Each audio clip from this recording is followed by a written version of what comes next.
né? Hoje, né, nós vamos falar um pouco sobre vigilância. É uma mensagem do livro Vinho de Luz, número 132. É nessa passagem que foi retirado do Evangelho para Emmanuel conversar a respeito.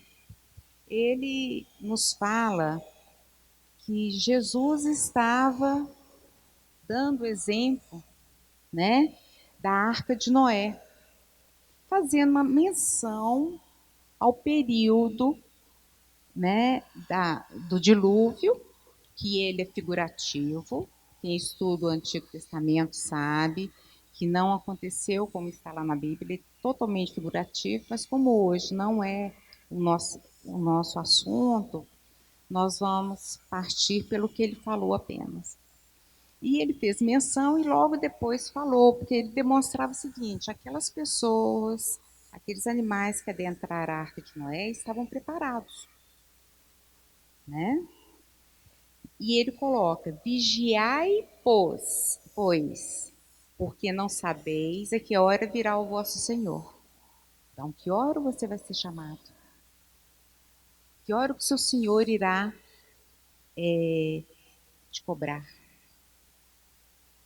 Aqui a gente poderia também, nesse a que horas virá seu Senhor, a gente poderia fazer uma coligação com a parábola das 10 virgens, porque tinham as nécigas e as prudentes. As prudentes tinham óleo para manter a lamparina acesa, a candeia acesa.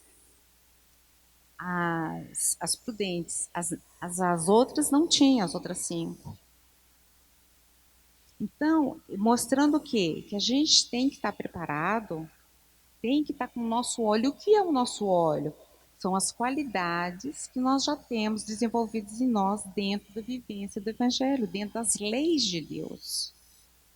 Nós vamos ver mais à frente a importância das leis de Deus na nossa caminhada, né? Então ele fala vigiai. Mas vigiar o quê? O que ele quis dizer com isso? É para a gente se vigiar uns aos outros, a conduta, penalizar uns aos outros? Não.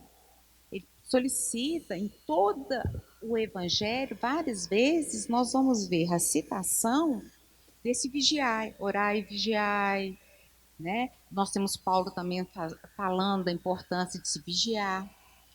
O que é isso? É ele falando da importância de vigiarmos, quer dizer, de mantermos a atenção nos nossos pensamentos, palavras e atos, né? Então nós precisamos vigiar o que? A nossa casa mental, porque tudo vai partir de lá.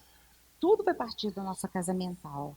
Na casa mental, a gente não fala muito dela dentro da doutrina espírita, né, que seria o corpo mental nosso, é por onde passa os nossos pensamentos, vai brotar os nossos pensamentos, envolvidos e qualificados pelas nossas virtudes.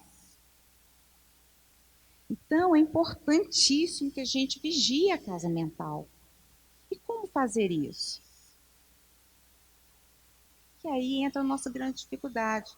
O Euripides falou durante perguntas e respostas da questão 919, onde Santo Agostinho fala da importância, né, de nós toda noite entrarmos para dentro de nós mesmos e fazermos essa avaliação nossa, como nós procedemos durante o dia, porque é o que ele fazia. Quer dizer, mas ele não citava só as coisas ruins que ele fazia, ele também colocava em pauta as coisas boas que ele realizava.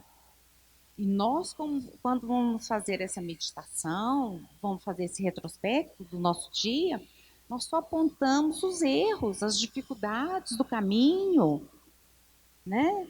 A problemática que nós vivemos, esquecemos de apontar as coisas boas, esquecemos de apontar aquilo que nós já adquirimos, que nós já possuímos, que são importantes também. Porque se eu descubro que eu já consigo ser uma pessoa tolerante, Eu vou incrementar isso para me ser mais tolerante ainda.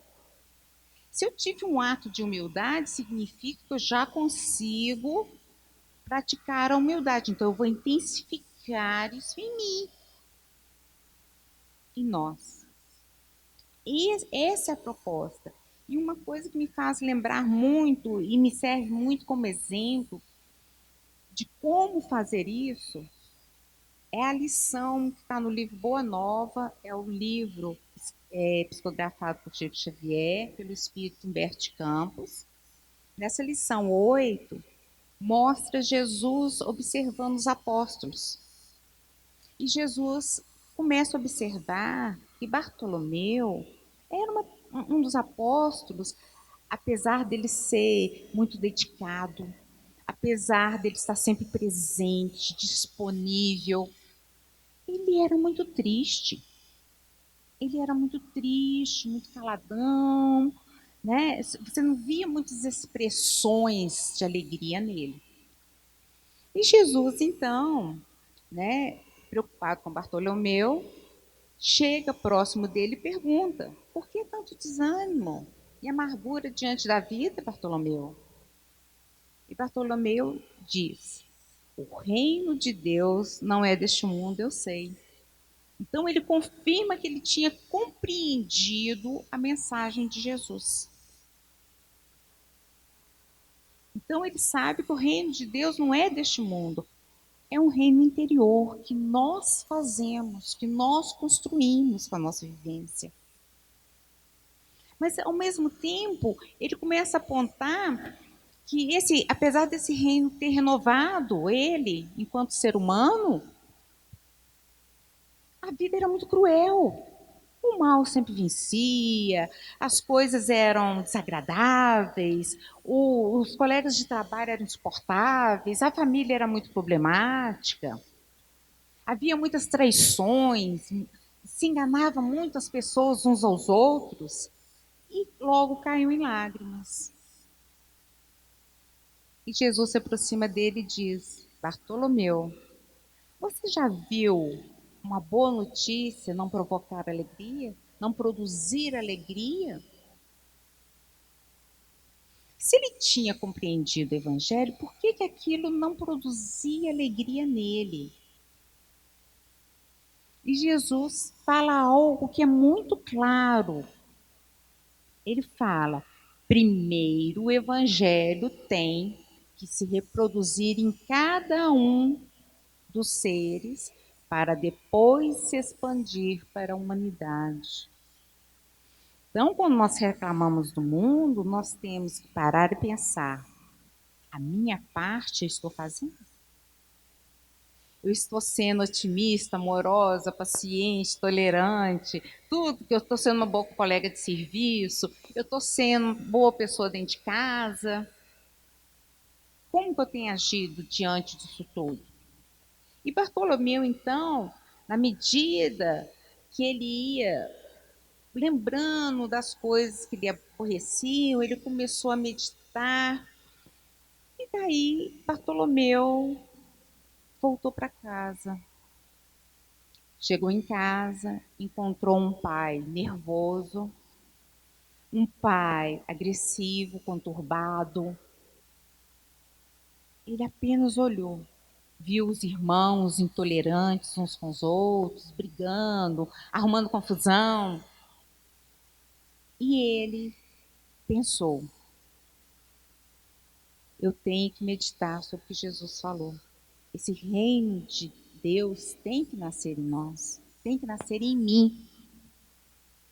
E a partir daquela noite, ele se posicionou de forma diferente diante do mundo. Ele mudou a forma de olhar o mundo, que é uma questão que nós temos que pensar muito.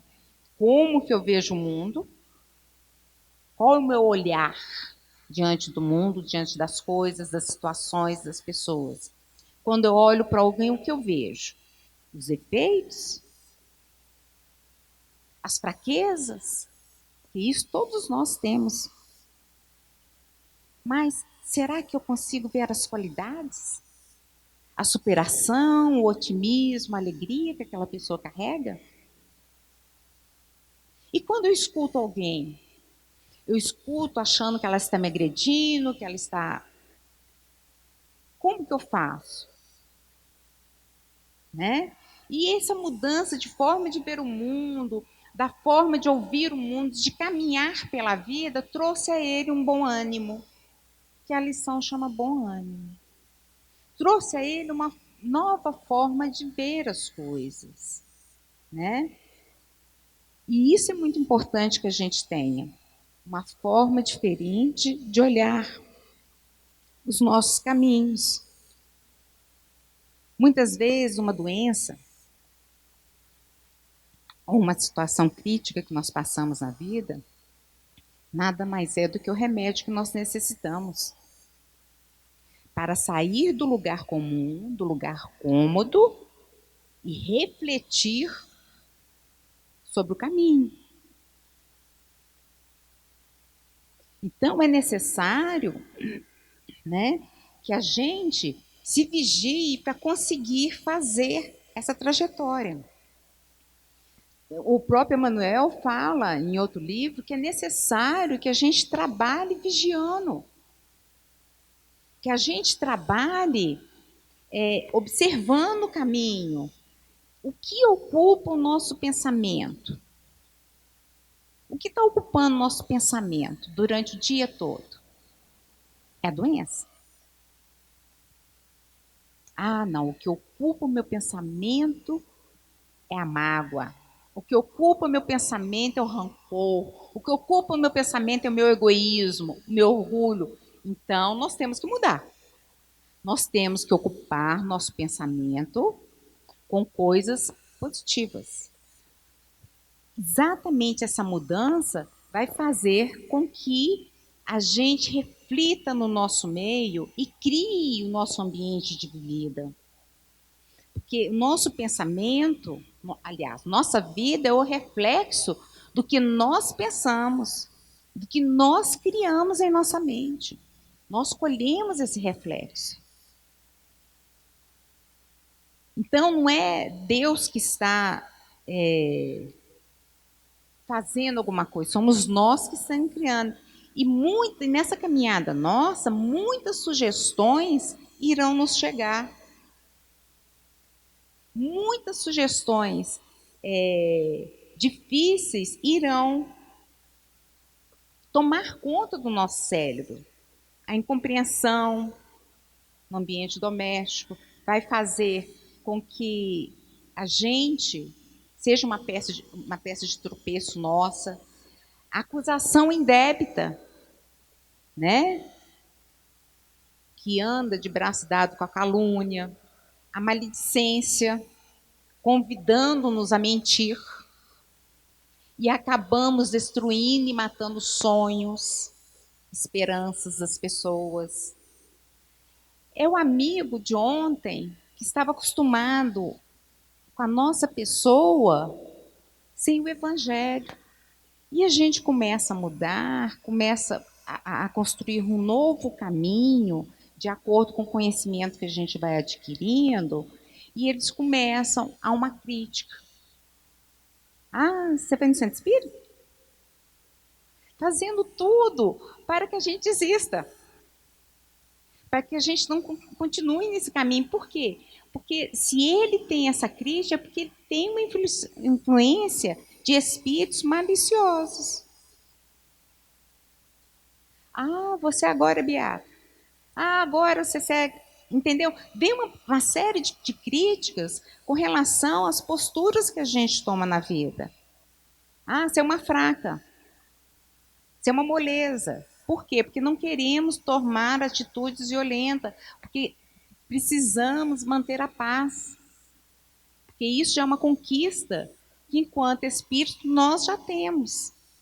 Através da compreensão da doutrina espírita. Não que a gente tenha desenvolvido já essa qualidade, mas a compreensão da doutrina espírita nos faz mudar de postura diante da vida. Então, dentro de todas essas dificuldades que aparecem, o nosso pensamento vai criando imagens. Emmanuel mesmo fala que o pensamento cria a vida que procuramos. A grande questão é nós perguntarmos: o que estamos procurando? O que eu procuro? E ele ainda coloca, até nos identificarmos um dia, quer dizer, não é uma coisa que acontece de uma hora para outra, até um dia, no curso dos milênios. Então, para essa conquista, nós precisaremos de várias encarnações.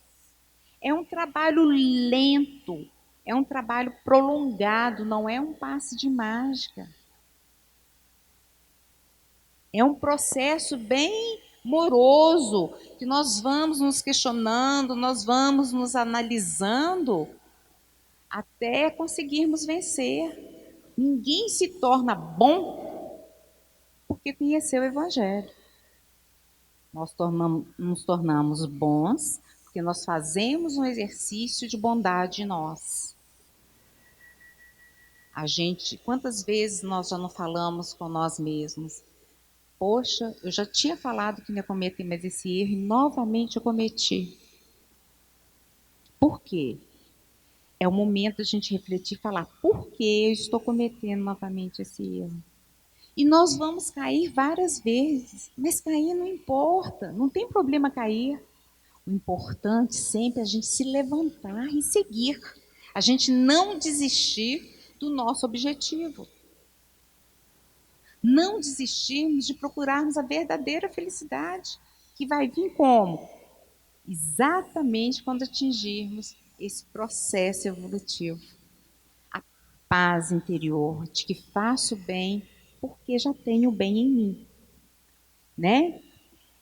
E vai ser nesse caminho que nós vamos o quê? Não chegar até Deus nesse processo evolutivo.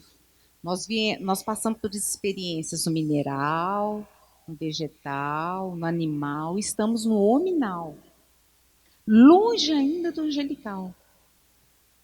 Diz Emmanuel que nós estamos nem na metade do caminho, porque nós estamos mais próximos do verme do que do anjo. Então nós temos um longo caminho a percorrer, mas nós chegaremos? Não, Deus é único, é um só. Mas nós nos identificaremos com Deus. Nós vamos nos identificar. Quer dizer, é aquilo que eu falei anteriormente para quem não estava presente. Nós vamos senti-lo. Nós vamos ter condição de senti-lo. Aonde está Deus, eu pergunto? Você sabe onde está Deus? Não, gente. Ele está aqui, ele está em torno de nós, ele está dentro de nós. Ele nos permeia, ele nos penetra.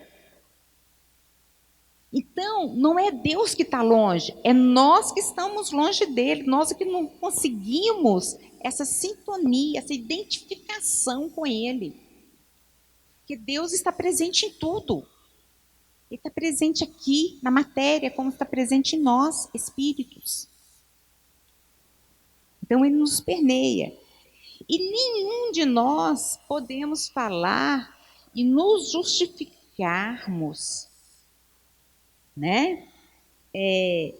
Desse trabalho do bem em nós, né? Do bem contra o mal, da luz contra a sombra, justificar isso porque somos aprendizes de Jesus. Não podemos justificar dessa forma. Somos aprendizes? Somos. Mas não é uma justificativa. O aluno do primeiro ano é um aluno do primeiro ano. O aluno do primeiro ano do segundo grau é um aluno do segundo grau. O aluno universitário é aluno universitário. O do mestrado, doutorado, cada um, mas continua sendo aluno. Mas esse não justifica o fato de não cumprirmos a nossa parte. É isso que nós temos que começar a colocar na nossa vida. Não é justificativa. Às vezes a gente pergunta, você é espírito? Estou tentando. Não. Ou você é espírito ou você não é espírito. que é ser espírita? Tem pessoa que nunca pisou no centro espírita e é espírita. O que é ser espírita? A espiritualidade define espírita todo aquele que se esforça por domar as suas más tendências. Vai falar que não tem ninguém que só frequentou até hoje a igreja evangélica, ou a igreja católica, ou a Umbanda, ou Candomblé, seja o que for, ou que não tenha frequentado nada. Eu conheço muito ateu que se esforça tanto no bem para ser cada dia melhor. Então é esse esforço que mostra o que a gente é. Não é a gente colocar o crachá assim e falar, eu sou espírito. Não, é esse esforço interior. Porque o bem e o mal carregamos dentro de nós, as nossas questões evolutivas. Às vezes a gente fala assim, tem um anjinho do lado de cá que fala que é para mim fazer, tem um outro demoninho do lado de cá que fala que não é para mim fazer. Não é assim que nós colocamos? Como se a gente fosse, o tempo todo, não tivesse a liberdade de escolha. São eles que estão me levando para o mau caminho ou são eles que estão me levando para o bem caminho, para o bom caminho? Né? O que nos leva para o mau caminho são as tentações. E o que é uma tentação? É um movimento interior que nos instiga a fazer o mal. E movimento interior que nos instiga a fazer o mal, única e exclusivamente por um prazer momentâneo. Porque o mal geralmente dá um prazer momentâneo. Não é? Vocês querem ver? Tentação da luxúria. A pessoa tem, né, esse desejo de possuir, de ter, de fazer, de conquistar, porque eu quero. E ela se dedica plenamente ao trabalho, às coisas materiais, e se esquece da família, dos filhos, da sua vida, da sua reforma íntima. Eu pergunto, ela vai levar alguma coisa daqui? Não. Foi o prazer momentâneo de uma encarnação, que seja dos 18 aos 80 anos. Mas foi aquele momento. Nós somos seres eternos. Nossa vida continua. E teremos quantas encarnações forem necessárias para que a gente progrida, porque nós estamos destinados à perfeição. A única coisa que está decidida por Deus, que nós, enquanto seres humanos, estamos destinados à perfeição. Nós, espíritos, estamos destinados à perfeição. A tentação da vingança. Quantas pessoas perdem anos da vida? O pensamento de um dia, ele vai ver comigo. De uma hora, ele vai ver. Porque eu vou fazer. Aquele prazer vai ser só o momento que a pessoa tiver em sofrimento. Daí a gente vai ter um prazer momentâneo. A cobiça. O desejo do que é do outro. E o trabalho que fazemos para conseguir o que é do outro.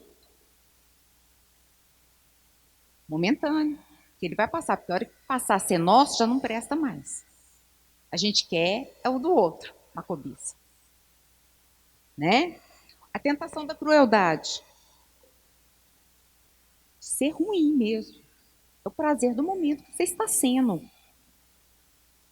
Não é um prazer momentâneo? O prazer de todos os vícios humanos é momentâneo. O prazer do alcoólico, do tabaco, das drogas em geral, dos medicamentos que nós nos viciamos neles, eles são momentâneos, é só naquele momento, para de tomar. O prazer é puramente momentâneo. Então, o que leva a isso? A gente ceder a essas tentações. Nos leva ao pecado, não é? E o que é pecado? Pecado é perda de alvo. Nós perdemos o foco do cumprimento das leis de Deus. A gente perde o alvo. Então, a perda de alvo nos faz cair no erro, no engano. E acabamos, como nós vimos anteriormente, colocando toda a problemática em cima dos espíritos desencarnados. Foram eles, ou foi ele, aquele demôniozinho que vive atrás de mim. Não, nós é que cedemos, nós é que nos permitimos. Ah, mas o outro me fez raiva. Você se permitiu que o outro te fizesse raiva. Porque se você tivesse escutado toda a ofensa dele e tivesse a capacidade de ser humilde ao ponto de aceitar apenas, pronto, estava tudo resolvido. Estava tudo resolvido. Então, Jesus, no Evangelho, utiliza muito imagens da época, né? Ele fala da semente, ele fala do agricultor, ele fala do pastor. Muitas vezes para nos mostrarmos que Deus não castiga, Deus nos educa. O exemplo do pastor e da ovelha, por exemplo. Por que ele dá esse exemplo? O que o pastor faz quando uma ovelha sai do rebanho e pega um caminho errado? Ele pega o cajado e cutuca ela. Nele cutucar ela, a ovelha volta para o rebanho, volta para o alvo, volta para o foco dela. O que é a dor? O que é a doença? O que é as dificuldades da vida? É o cajado nos tocando para que a gente mude a trajetória, para que a gente volte para o alvo. Nós perdemos. Mas não tenham pressa. Né? Muitas vezes a doença, a gente chega a desencarnar, apesar de já ter voltado para o foco. E muitos se curam não tendo encontrado o foco. Por isso que a gente tem que se vigiar, para a gente não perder a oportunidade que o pastor está nos dando de nos cutucar para que a gente mude a nossa trajetória. É muito importante isso. Porém, tem algumas questões com relação a esse vigiar, aos sentimentos que nos vêm, as sensações que nós sentimos, sentimentos, né? A gente tem aqui no Livro dos Espíritos, na questão 369, quando é perguntado: o livre exercício das faculdades da alma está subordinado ao desenvolvimento dos órgãos? Visão, audição, né, sistemas todos orgânicos nossos. E é falado, os órgãos são o instrumento da manifestação das faculdades da alma. Manifestação que se acha subordinada ao desenvolvimento e ao grau de perfeição dos órgãos. Como a excelência de um trabalho está a da ferramenta apropriada à sua execução. Para quem eu devo dar o melhor violino? Para aquele que melhor toca. Não é assim? Para aquele que já atingiu o aprendizado. Vamos continuar, porque ele estende a questão, né, na 360. Da influência dos órgãos, se pode inferir a existência de uma relação entre o desenvolvimento do cérebro e das faculdades morais e intelectuais? Daí ele fala, não confundas o efeito com a causa. O espírito dispõe sempre das faculdades que lhe são próprias. Ora, não são os órgãos que dão a faculdade, e sim essas que impulsionam o desenvolvimento dos órgãos. Para a gente compreender isso, nós temos que raciocinar e pensar que enquanto nesse processo evolutivo, no princípio da nossa evolução enquanto seres humanos, nós adquirimos o livre-arbítrio, a liberdade de escolha, certo? Nós adquirimos a liberdade de escolha. Mas lá no principinho, nós estamos voltados muito mais para uma influência do corpo físico, uma influência fisiológica, instintiva, do que por uma influência espiritual. Porque nós não crescemos ainda espiritualmente.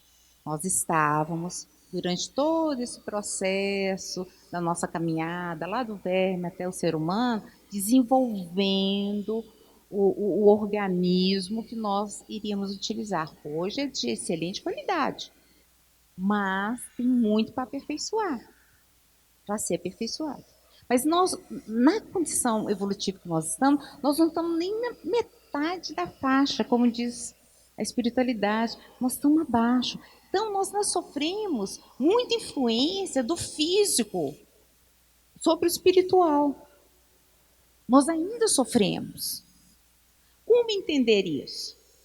Uma mulher que na vida produtiva dela, né, durante 20 e poucos dias, é uma candura.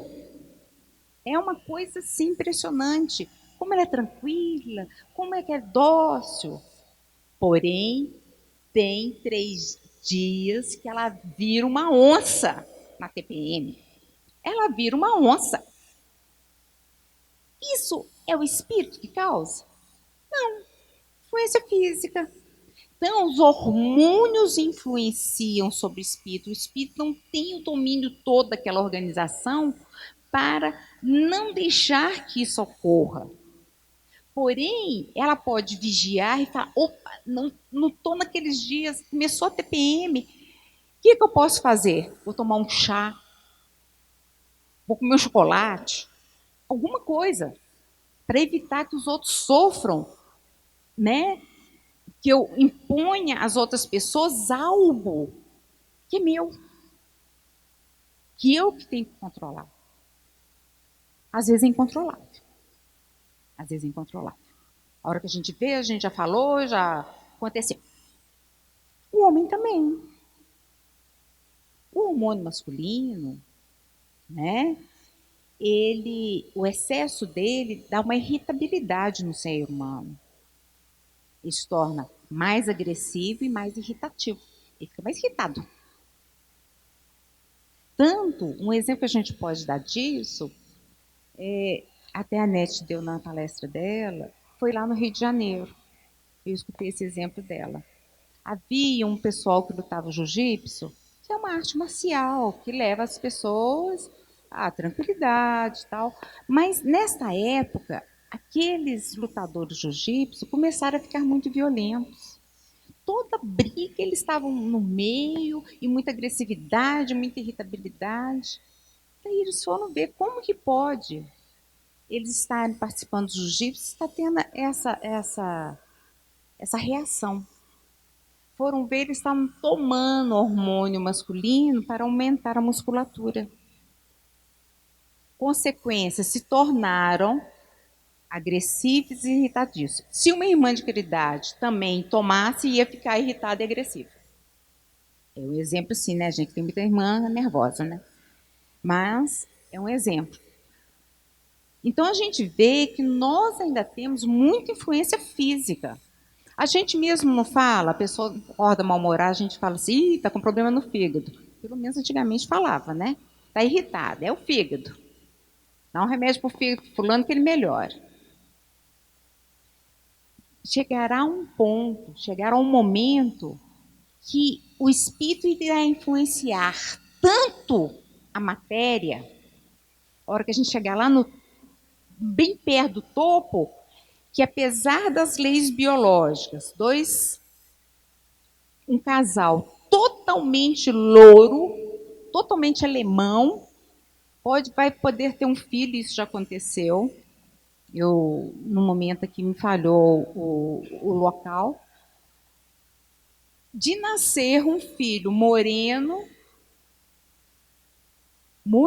com cabelo enroladinho, porque há um domínio do espírito sobre o corpo de tal forma que biologicamente ele altera, ele consegue alterar as leis.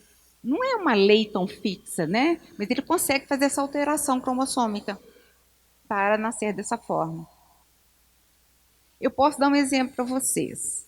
Uma criança subnutrida, né? Foi subnutrida até determinada idade, que foi agredida física e moralmente durante vários anos.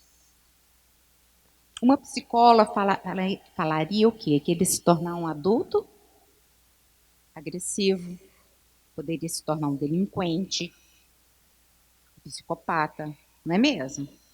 Sofreu tantas agressões emocionais e físicas. No entanto, essa pessoa que sofreu tanto, foi desnutrido, passou por agressão física e emocional, psicológica, foi o Chico. Chico foi essa criança. E, no entanto, era uma dama, de tanta bondade, de tanto amor que ele exalava. Quer dizer, ele, espírito, já dominava muito mais o corpo do que nós conseguimos. Ele conseguiu, apesar de todo o processo que ele passou, porque ele realmente foi muito punido durante a vida dele, moralmente, principalmente na infância, moralmente, fisicamente. No entanto, ele se tornou a pessoa que ele foi. Então, nós temos isso como exemplo, né? E essa determinação de vigilância partiu dos próprios lábios de Jesus, como diz Emmanuel. Como é possível conservar algum patrimônio precioso sem vigiá-lo atentamente? Se nós já conseguimos ter acesso ao Evangelho, ter conhecimento do Evangelho, por que, que nós não estamos nos esforçando para proteger esse patrimônio? Por que, que nós permitimos não vivê-lo? Por que nós nos permitimos, nos machucamos tanto? Por que, que nós não nos perdoamos?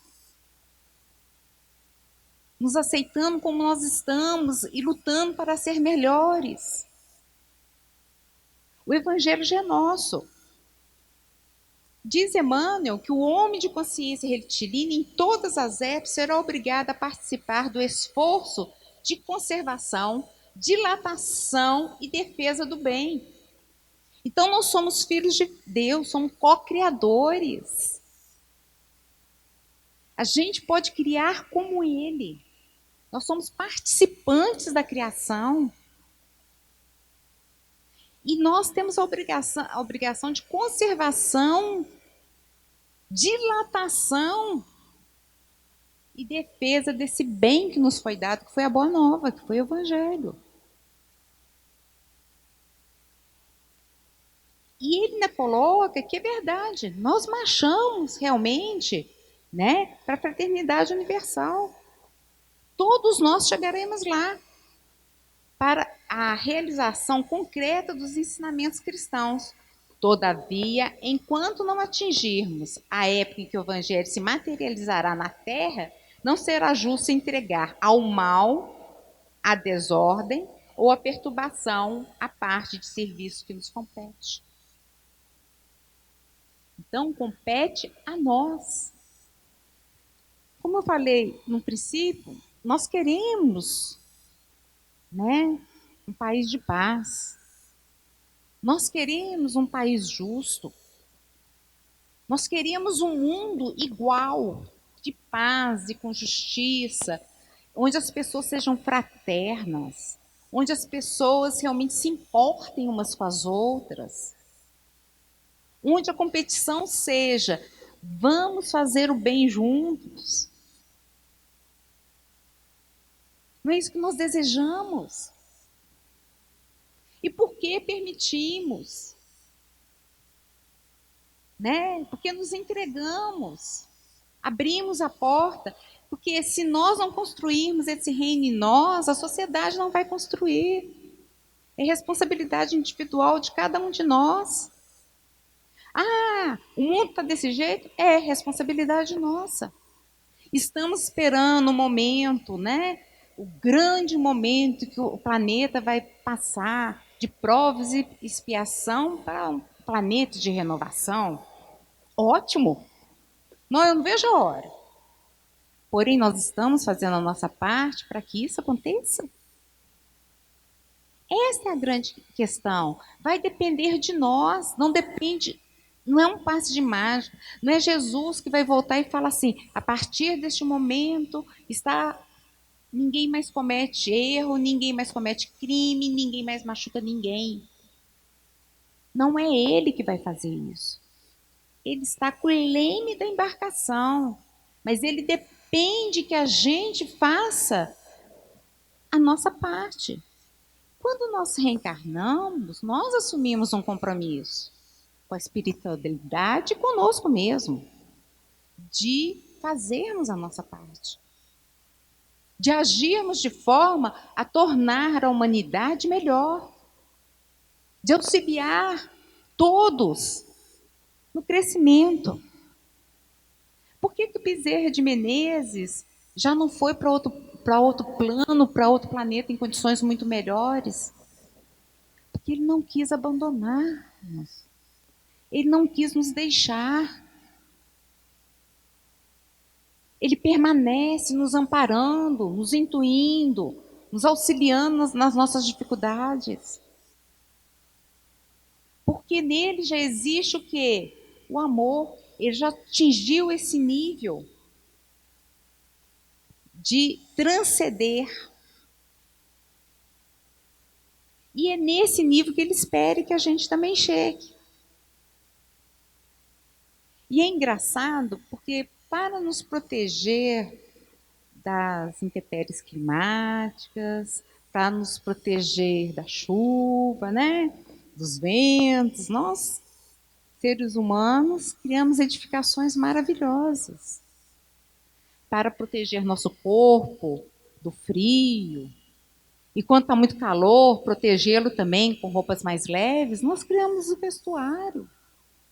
E para proteger o eu espírito, nossa alma, Jesus nos deu o Evangelho.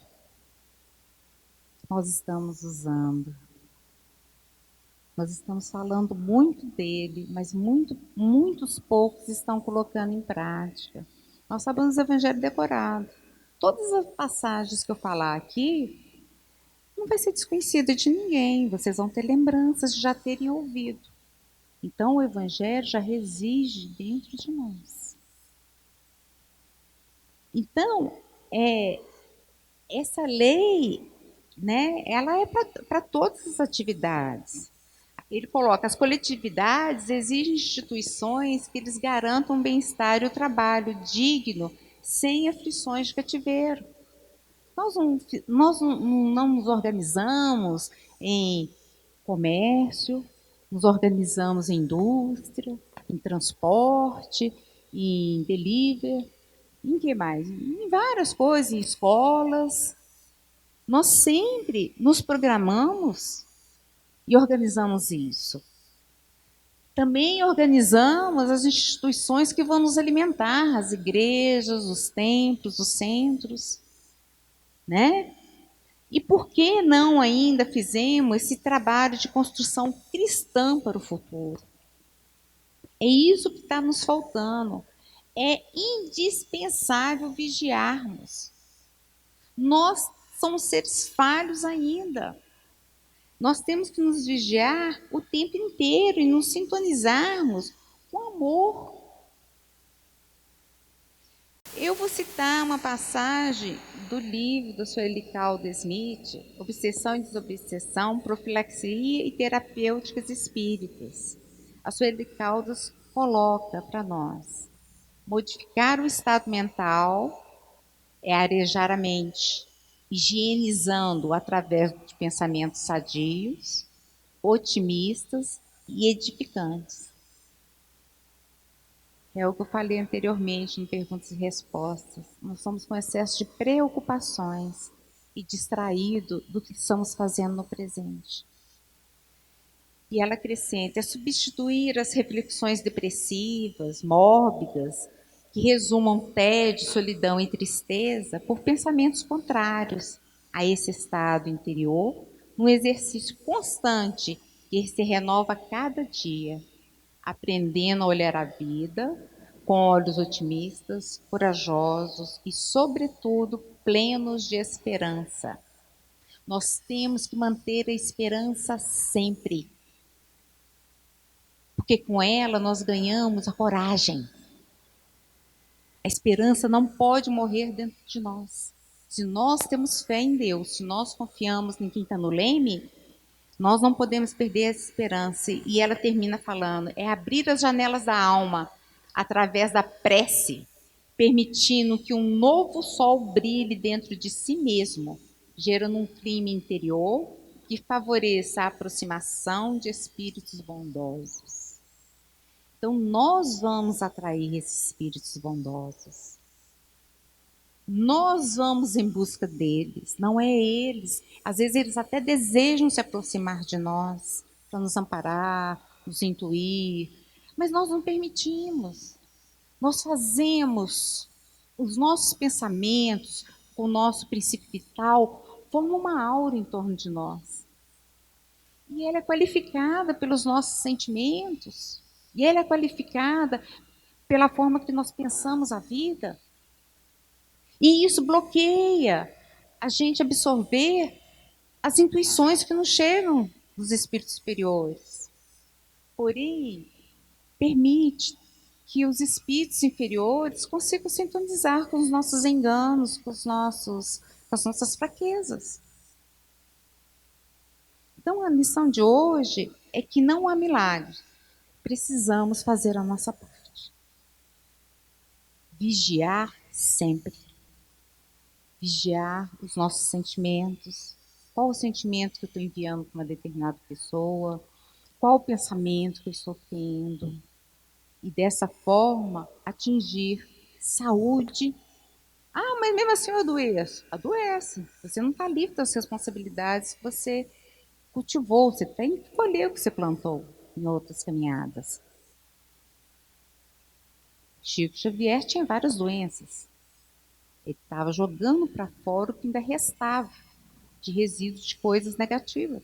Então ele jogou fora. De coisas ruins que ele trazia. Então é isso, gente. A mensagem de hoje é essa. Espero que eu tenha levado algum conteúdo que possa ajudar cada um de vocês nessa caminhada. Uma boa noite a todos.